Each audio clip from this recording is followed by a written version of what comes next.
ವಿಜಯಪುರದ ಕನ್ನೂರು ಸರ್ಕಾರಿ ಹೆಣ್ಣು ಮಕ್ಕಳ ಶಾಲೆಯಲ್ಲಿ ಕಸದ ಪಾಲಾಗಿರುವಂತಹ ಪಠ್ಯ ಪುಸ್ತಕಕ್ಕೆ ಸಂಬಂಧಪಟ್ಟಂತೆ ನಾವು ಬೆಳಗ್ಗೆಯಿಂದ ಸ್ಟೋರಿಯನ್ನ ಫಾಲೋ ಮಾಡ್ತಾ ಇದ್ವಿ. ಸೊ ಈ ವಿಚಾರಕ್ಕೆ ಸಂಬಂಧಪಟ್ಟಂತೆ ಪಬ್ಲಿಕ್ ಟಿವಿಗೆ ಶಿಕ್ಷಣ ಸಚಿವ ಮಧು ಬಂಗಾರಪ್ಪ ಅವರು ಪ್ರತಿಕ್ರಿಯೆ ಕೊಟ್ಟಿದ್ದಾರೆ.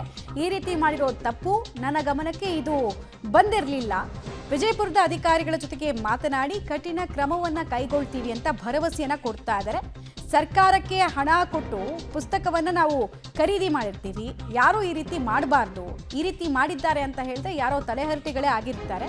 ಖಂಡಿತ ಶಿಕ್ಷಕರ ವಿರುದ್ಧ ಕಠಿಣ ಕ್ರಮ ಆಗುತ್ತೆ ಅಂತ ಭರವಸೆಯನ್ನು ಕೊಡ್ತಾ ಇದ್ದಾರೆ. ನಿಮ್ಮ ಪಬ್ಲಿಕ್ ಟಿವಿ ವರದಿಯ ಇಂಪ್ಯಾಕ್ಟ್ ಆಗಿದೆ.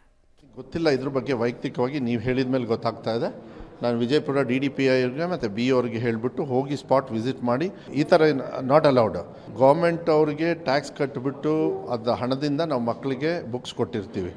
ಈ ಎಸೆಯೋದು, ಕಸದ ಬುಟ್ಟಿಗೆ ಹಾಕೋದು, ಈ ಅಕೌಂಟಬಿಲಿಟಿ ಏನಾದ್ರು ಕೊಡಲಿಲ್ಲ ಅಂದರೆ will take strict action against them irrespective of ಯಾರೇ ಆದ್ರೂ ಕೂಡ ನಾವು ತೊಗೊಳ್ತೀವಿ. ಈಗ ನೀವು ಕಳಿಸಿ ಅದನ್ನು, ಯಾಕೆಂದರೆ ನನಗೆ ಅದು ಬೇಕಾಗ್ತದೆ, ಇಲ್ಲದೆ ನಾನು ಮಾಡೋದಕ್ಕಾಗೋದಿಲ್ಲ. ನಾನು ನೋಡ್ಬಿಟ್ಟು ಹೇಳ್ತೀನಿ. ಬಟ್ ಇದು ರಾಜ್ಯದಲ್ಲಿ ಎಲ್ಲೂ ಆಗಲ್ಲ. ಇದೇನೋ ಒಂದು 2-3 ಕಡೆಗೆ ಕೆಲವರು ತಲಹಂಟೆ ಆಫೀಸರ್ಸ್ ಮಾಡಿರ್ಬೋದು.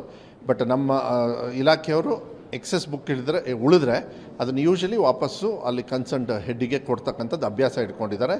ಇದೊಂದು ನಾನು ಚೆಕ್ ಮಾಡಿಸ್ತೇನೆ.